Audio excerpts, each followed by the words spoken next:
June 14, 2024 దేవుని స్వరము వినుటలోని రహస్యములు. సువార్త ప్రకటించుటకు దేవుడు మమ్మను పిలిచియున్నాడు. అపోస్తల కార్యములు 16వ అధ్యాయము 10వ వచనము. సౌలు మొదట దేవుని స్వరమును వినినప్పుడు, ప్రభువా, నేనేం చెయ్యాలి అని అడిగాను. అందుకు ప్రభువు, నీవు దమస్కునకు వెళ్ళుము.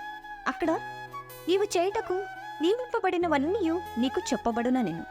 అతడు ప్రాముఖ్యత వహించిన వాడైనను దేవునికి విధేయుడై దేవుడు ఆజ్ఞాపించిన ప్రకారము చేయవలసి ఉండెను.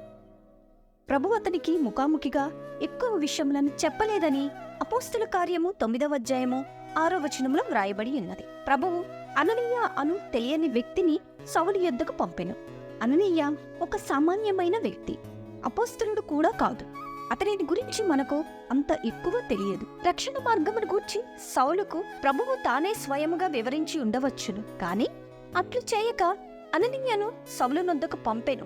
అననీయ మాటలు సౌలునకు దేవుని స్వరమై ఉండెను. సౌలు తన్ను తాను తగ్గించుకొని అననీయ బోధించినదంతయు నమ్మెను. ఈ ఆశ్చర్యకరమైన మార్గమును నేనెరిగితిని. నా పాపములు క్షమించబడినవి. నా కొరకై మరణించిన వానిని నేను హింసించితినని సౌలు గ్రహించెను. అప్పుడు అననీయ ద్వారా బాప్తిస్మము నొందెను. అప్పటి నుండి అనేక పర్యాయములు అతడు దేవుని స్వరమును వినగలిగెను.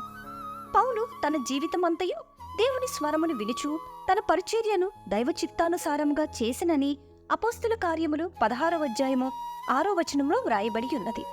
పౌలు బితూనియకు వెళ్ళుటకు ప్రయత్నించినప్పుడు యేసు ఆత్మ అతనిని వెళ్ళనీయలేదని అపోస్తల కార్యములు 16వ అధ్యాయము 7వ వచనంలో వ్రాయబడి ఉన్నది.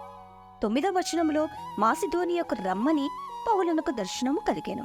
ఈ విధముగా దేవుని స్వరమును వినుచు పౌలు తన పరిచర్యను సాగించెను. ఆయన స్వరమును వినుటను నేర్చుకొనుట ఎంత ధన్యత! ఇలాంటి ధన్యతలోకి మనము నడవబడాలంటే విధేయత చాలా అవసరం. ఎవరైతే దేవుని మాటకు విధేయత చూపుతారో వారు తప్పక దేవుని స్వరాన్ని వింటారు. ఆమేన్. Praise the lord.